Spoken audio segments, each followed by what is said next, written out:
Welcome to Toy Business Unboxed, your gateway to the secrets of the toy industry. Here, Jason Shea, a toy entrepreneur and expert in the field. Every product we develop is really inspired by some of the real life experience that we have with our son. 60% of all toys last year were sold on Amazon, which is incredible. Be passionate about it because it's a road, it's a journey. Like when you have an idea that you think is like gonna somewhat change the world, make things better, I'd say go for it. We'll guide you through the enchanting world of toy design, marketing, and manufacturing. Now let the unboxing begin. Welcome back to another episode of Toy Business Unboxed podcast. In today's episode, we're talking with Sam, the co-founder of BA Games, a company that born out of brotherhoods, tabletop adventures, and a deep love for games that bring people together. Sam will walk us through some of the highs and lows of designing games over the years and also growing a business with families and also building communities through play. So thank you so much for joining us on the podcast today, Sam. Yeah, I'm happy to be here. So first, let's go back. I know you run a business with your brother, but let's go back on like many years ago. What kind of started out with like the business side of the publishing company? Why did we decide to do this whole thing? Yes. Why did we decide to subject ourselves to all the torture? So we've always been gamers as a family. I mean, growing up, we moved around a lot, but we always had each other. So for those who don't know, I'm one of 5 brothers. And so no sisters. We don't believe in them. And so in terms of for brothers, like, something that could always connected us was gaming, whether it be RPGs, card games, board games. So we've always had something, and we always talked about doing something in the space. Originally it was like a game store that we're all going to live in the same area, which is not always possible with family. And so they eventually say, hey, how about we do a board game publishing company? Okay, that's how you kind of started. Well, I guess going back, what are some of the favorite games that really define your childhood? Oh, man. Let's see here. In terms of like RPGs, it was like Rifts from Palladium was a big one. Robotech from them as well. We also did like 2nd edition D&D, that kind of stuff, 3.0. The big one for board gaming for us was like Battle Masters. Okay. It's a kind of an old school one, as well as Hero Quest. Hero Quest was a big one for us. Generally, we're all into fantasy across the board. I was more into the military stuff, so we used to play Axis and Allies. But that was over like the bigger stuff for us. I see. And when you first started the publishing company, do you always want to do self-publishing, or have you considered going other route, like just licensing game design to bigger publisher instead? I wasn't even going to think about doing publishing because I actually interned with Fantasy Flight Games as an intern one summer. And I said I'd never want to do anything in the board game industry ever. What ended up happening was I started designing in my free time, and I started being like, you know what, there's this game that I made. It's actually pretty good. But part of the thing is I have a very specific vision of what I wanted it to be. Yeah. So there was no way I was going to be able to pitch it to someone else as a game designer and have them do it. I see. So let's say, you know what, we're going to self-publish this and see how this goes. So, Okay. And which game was that out of the... That was Cult of the Deep. So that was our first game we did, which is right here. Okay. Can you give a quick, like a 1-minute version of the rule and how the game is being played? Yeah. So what it is, it's a social deduction game for 4 to 8 players. But what it is, instead of being like werewolf, where it's just like verbally telling each other, hey, I'm not a werewolf, or, you're a liar, or whatever, it's focused on the dice mechanic. So you roll dice in order to try and do things. But while you're like stabbing people or helping people, because the whole goal, you're trying to figure out who's part of which faction in the cult. So like we're in the same cult, but I don't know if I trust you, man. Like the way you're looking around is a little shifty, but your dice are telling me that you're helping me. So I'm going to trust that you're doing what's right for the cause, which you may have lied and used those dice as a way to cover your true intentions. So that's kind of the mechanic of the game. It's very social deduction based, but with more like board game mechanics associated with it. Okay. Interesting. How long does that took you for the first game to go live? And do you went through the Kickstarter route? Yeah, we did Kickstarter because we didn't know what we were doing. You go with the route with crowdfunding. So in terms of really doing the game, like start to finish, probably was about 2.5 years. From start to finish. Because like, again, like never done one before. Yeah. did a ton of play testing, trying to figure out. We went to some smaller conventions, trying to figure out like what's good, what's not. Yeah, yeah, yeah. A lot of trial and error. And then eventually we got to a game and we're like, I think this game's good. I think we're ready. Okay. For you, what is the biggest difference between designing a game versus actually developing one from like put it into the shelf? So design is like the creative like force that then creates the game. Like getting a game where it's playable and people can see the vision. And to me, you are starting to get the emotions or the fun from the game that you want from it. So I designed this game to have moments of extreme tension of, do I trust you? Do I hate you? Do I love you? I don't know. That would be like a creative endeavor as creation. And development side is then taking that idea and then developing it further, either maybe fine tuning some stuff, adding a theme to it, and the development's really focused on the physical product of the game. Okay, yeah, we do that, but do we use dice? Do we change it to cards? Do we have special dice? Do we use normal dice? Like all that's more of the development side of things. I see. And out of the 5 brothers, how many is with you in the company? Technically 3 of them. The other 2 are lame. The oldest and the youngest. They're not part of the team. I mean, they are. We want them to be. Yeah. Maybe one day. They're busy with their lives. So I see. Got it. And over your experience, first of all, how many games do you have right now in the catalog? So we currently have 2 games out right now, with a 3rd game we just finished the crowdfunding for. It was actually our biggest campaign to date. Nice. We are super excited about that one. Okay. You want to talk about the 2nd and the 3rd one now really quick? Yeah, so the first one was Cult of the Deep. So we were really smart, and we released a social deduction game during COVID. So that was awesome. Okay. It's not a good idea. Yeah, Don't do that. Our next game was a much more of a beast. So this one, Forges of Ravenshire. So this one is a dice worker placement game where you're a blacksmith, a cute animal blacksmith, with the goal of making the most money and to become the next guild master. And so what you're doing is you're placing dice into the town, getting resources, grabbing stuff from the town, the dice back to get more resources, then running your different workshops associated with the different color of the dice, and then running that into the blacksmith, your workshop, then to create items and to fulfill contracts. This has actually been pretty popular with us, actually. This has done really well for us. And then we decided, you know what, instead of being so big, what if we do something the exact opposite size-wise? So that's very different, yeah. Go to Goblins. This one just finished the campaign. This plays in like 30 minutes. Oh, okay. Real quick, 2 to 6 player, push your luck game. Real fun. We've been enjoying this one quite a bit. So much easier to demo at Gen Con. A lot easier to learn. Yeah, like I could teach you the game in like a minute and like you're done. Go have at it. Okay. And it's also maybe geared toward younger player too. Yes, in that it's easily accessible, but true to form, we have a little bit of a, do I trust you or not?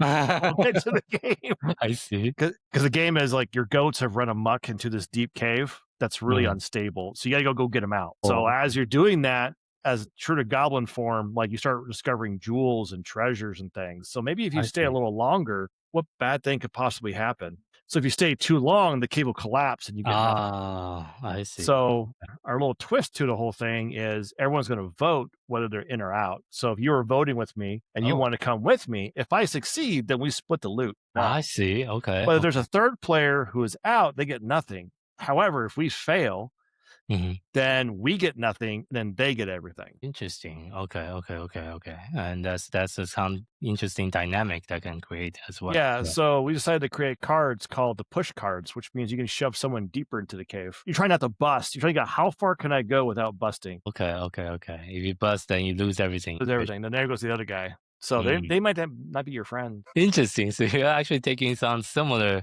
kind of concept on other games as well. Yeah, so I know Flip 7 does a little bit of this. The whole push your luck mechanic, I find, it creates very loud moments and very big moments of joy.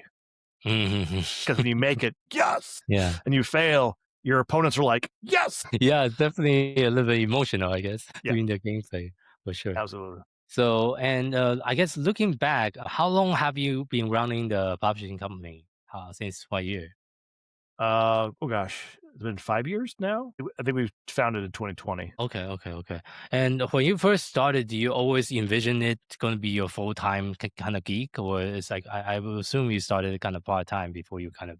The goal is to one day to Mhm. be full time. That's always been the goal. We knew it would take a while. Being in the board game industry, it's not like a instant overnight. Yeah, Ta-da! I'm done. I'm here. I'm good. It yeah, takes yeah. time when you're doing the publishing route for sure. I see.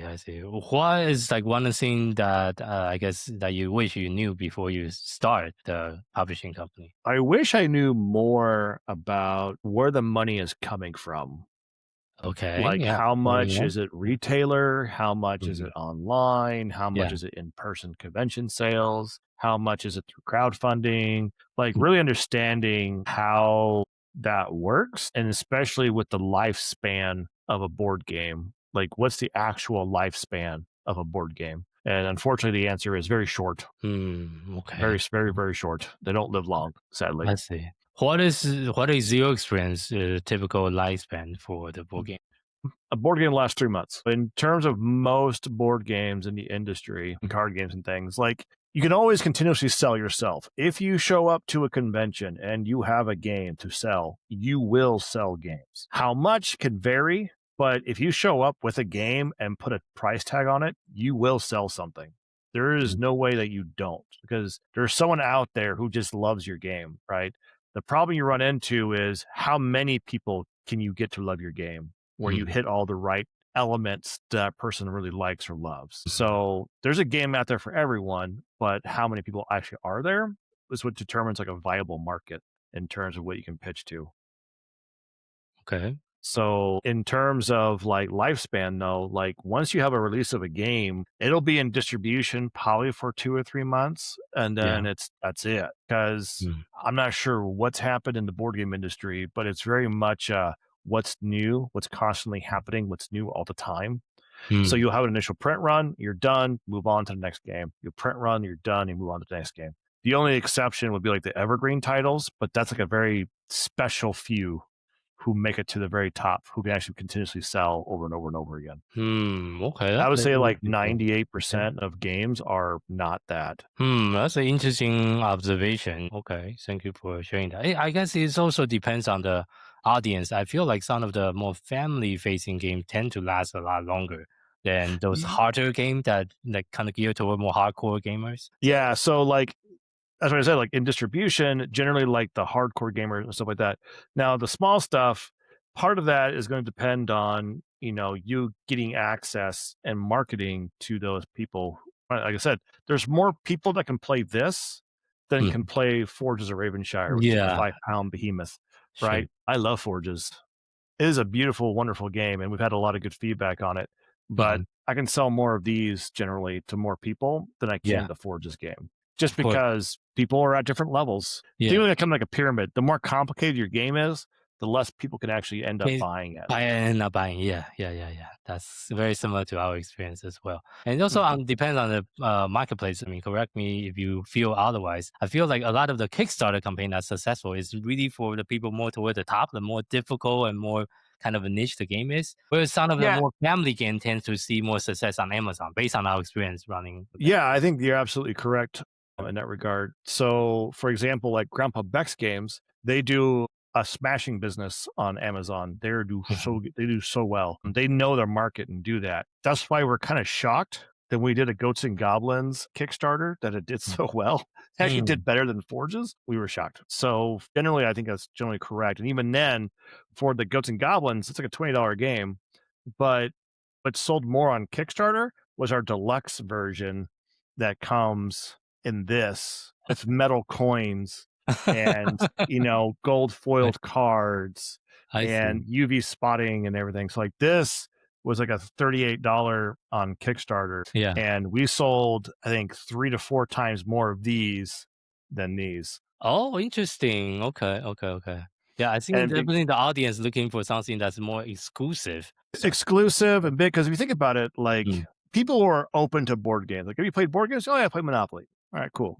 Yeah. Now, the next step is if someone who is actively looking for board games, that's like the Mm. next level. And Yeah. then not only are they actively looking for board games, they're looking to be like the first to get the board game, or they're looking for cool projects in board games. That's like an additional level of someone who's like investing their time and money. For sure. So more and more, you're going to see people want the more deluxe stuff on Kickstarter. They want the exclusivity or the coolness of everything going on. Like they're dedicated. They're like hardcore fans who want the cool stuff, not just the normal run of the mill stuff. For sure. I mean, that's why they are willing to wait. Yeah, because it makes no sense for most people to be like, hey, I want to buy a game. Can you get it to me a year from now? Yeah. It doesn't make sense if there's nothing special about it. If they're just buying the regular edition, which they might get it on the shelf once the games actually get published later on. And that's kind of the contract you make. Like as a Kickstarter creator, I have to create something special for you so that it makes sense for you to back us because you're taking your hard-earned money and putting your faith in us. And so I need to respect that as a creator that you're doing that for me. So I'm going to do something in return for you as well. So it's kind of like a partnership in a lot of ways. Backers are partners when you do these things. And I think that's something that some people can lose track of sometimes. But because honestly, who buys a game and then waits a year to get it? We appreciate it. We need it. As a small indie publisher, I need Kickstarter right now in order to fund print runs and do things because the one thing about physical products that people don't think about is it takes a lot of money to go into a physical product. Yes, and time. And then move said product and time for that product before you even sell the product. Like people see the big numbers, what they don't see is the amount of cost for everything else. Really makes it so your margins are smaller than you think they would be. Because there's the production itself that's getting it shipped over here and getting into actual people's hand. There's another cost. So definitely a lot of costs involved that people don't see when they see those giant number on Kickstarter. Oh, we raised $500,000, but how much money do you actually get? 2,000 of that is gone. It just disappears. And then you have the other 2,000 to work with depending on what you got. Yeah, that's true. So also, I guess one of the interesting things that you do with your business, since you run the business with two other brothers, how do you navigate the family dynamic in a business setting? And that being said, I also run a family business with my sister. Sounds similarity to yours, I guess. So you can tell me what you think on this too. Like I find it's tough because I'm the overall big owner. I do a lot of the daily stuff. And the majority of the stuff, like these 3 designs are mine, though my brother, Dave and Ed are also very much part of the development process and sometimes into the design process to a certain extent. And so like they're heavily involved. Like, so when it comes to the design and development, I do the majority of the work, but it doesn't necessarily mean I do all the work. Right. Okay. So on that stuff, but in the end of the day, we all know, and we've made it apparent that I'm the one that makes the final call. Okay. And even if you love something, like in the end of the day, I have to make a call and make a judgment call on what I'm going to do. So I'm trying to balance listening to them, taking their feedback, and then making a judgment call on certain things. Sometimes I'm wrong. Sometimes I'm right. As long as at the end of the day, we're okay with that. But most of the time, our jobs are actually very isolated from each other. So my brother Ed, for example, he's back end.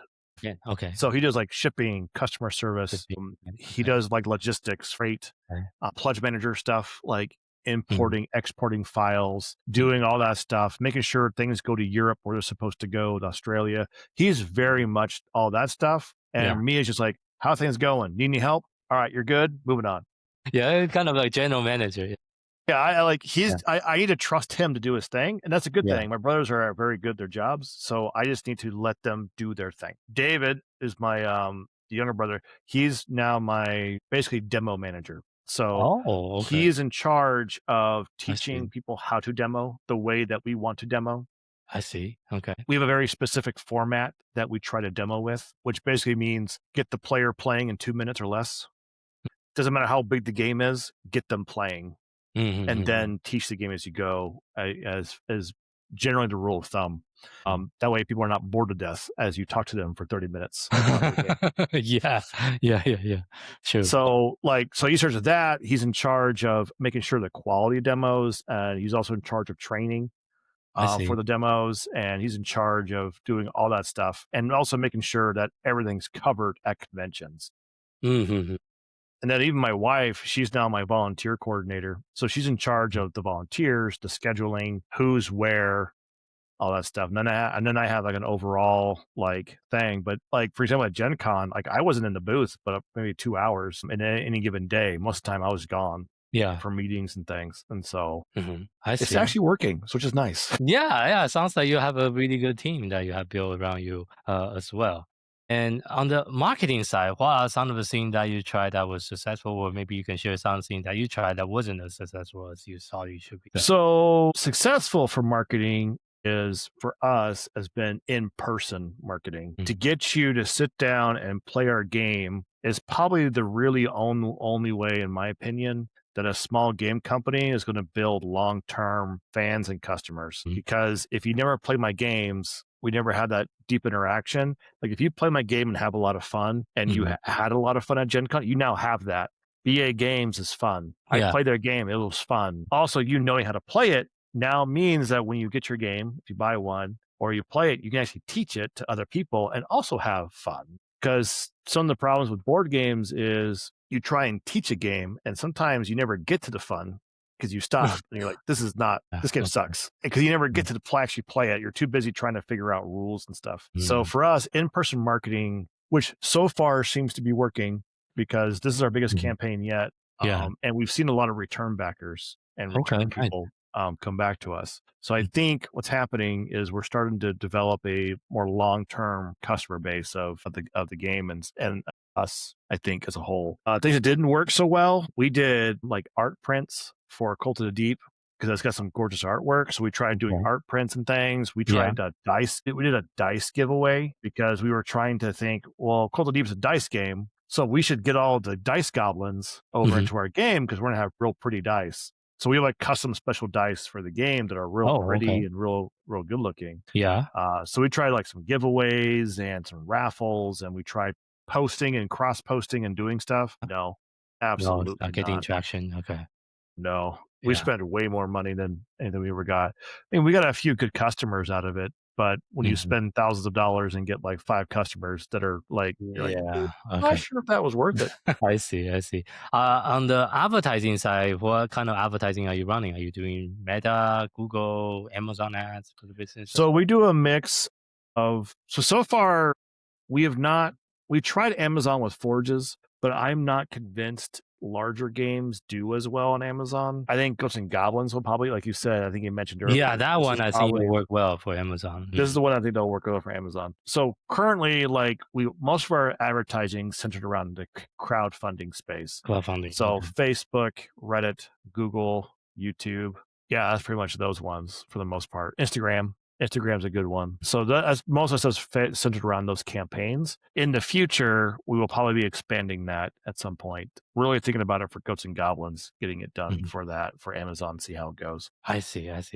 And I guess looking into the future, what is your vision for the company for the next like 3 to 5 years? How many more games are you developing? What is the direction you want the company to be heading into? So our goal has been from the beginning is we wanted to be the next Fantasy Flight games. So we wanted to be like Fantasy Flight at its peak, meaning it had a family line, had small games, medium-sized games, really big games, had RPGs. It had like, I want everything. Like basically I want to be like Renegade Studios currently, where they're like a big full line publisher that has everything pretty much. So that's where we want to go in order to attain that. So that's why we have Goats and Goblins. Our next game is going to be a little bigger, probably about a $35 game called Garden Dragons. That'll be hitting crowdfunding hopefully February next year. And then Dungeon Diners will be our next big game. Like that's going to be a chunker. That one's probably we're looking hopefully for Gen Con to have a crowdfunding campaign for that one. So the goal is like 2 to 3 games a year. 2 or 3 games a year. Okay. How big is your current team right now? Well, you have your family too, right? And my family, but like I said, Ed does mostly back end stuff. He'll play occasionally, but he's super busy with everything else going on. So he is available basically for back end things. David, he's kind of my co-developer. He actually is the co-designer for Garden Dragons, but he only has a few hours a week that he can dedicate. And then my wife also helps with the volunteer coordination stuff. So like, I see. Technically we're like a 4-person team or 5-person. Also David's wife, Jessica. She's a huge help on conventions. I see. But like 80-90% of the work is that's on me. For now, but you'll get there. For now. For now. For now. So got it. So thank you so much for sharing. And as we're kind of wrapping up today's interview, if you have to share just one piece of advice with someone that's getting started in the toys or game industry, what would that be? First off, don't do it. Don't do it, okay? Okay. I know it's a cheesy cliche thing, but no, like if you're getting into a toy company or board games specifically, I can't necessarily attest to other portions of the toy industry. In terms of like tabletop games, just know what you're getting into. Just know that the one-hit wonder is not the norm. Generally, there's no silver bullet to this. There's no like, oh, if I do this and this, it'll lead to the best product ever, and then I'm good. There is so many different elements, from like the market being a certain way, the game playing a certain way, the price point of the game. When you talk about board games, talk about international stuff. Like Europe likes cheaper games. They don't care about it. Americans like expensive games generally. Like we like to deluxify it. Europe's like, no, has to fit in a small box. Japan is like, has to fit even smaller box. Yes, I actually had a guest recently that's a Japanese-based publisher. They just shared that as well. And I also used to live in Japan. So very, very different expectation when it comes to board games. Yeah, because like it just part of it comes from like how you live. Like generally in the U.S., we have our houses are a little bigger generally, and we also have this great tradition of being pack rats and hoarders. So we have all of our stuff.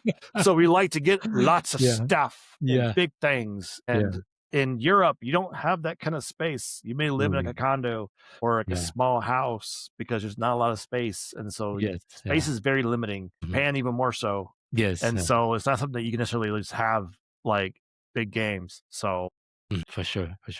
Well, thank you so much for sharing all your knowledge and also your wisdom with our listener today. For those of our audience that want to learn a little bit more about you and your company, where is the best place for them to find you online? Best place to go is you can go to our website, and all of our socials like Facebook, Instagram is B as in boy, A as in apple, Games Co. or BA Games Co. Okay. For everything. So bagamesco.com. On Facebook, we're BA Games Co. On X, we're BA Games Co. On Instagram, we're BA Games Co. Okay. So that make it simple. So we'll make sure we put that on the show now. And thank you so much again for your times today, sharing your story and your journey. I know your challenges within the toys and game industry. Hopefully it was good for someone. It was very helpful. And thank you for our audience for tuning in to this episode of Toy Business Unboxed podcast. We hope you have enjoyed the conversation and find it insightful and inspiring. If you like what you have heard, be sure to subscribe to our podcast on your favorite platform so you never miss an episode. We really appreciate your support and would love it if you can leave us a review and share the podcast with your friend and colleague.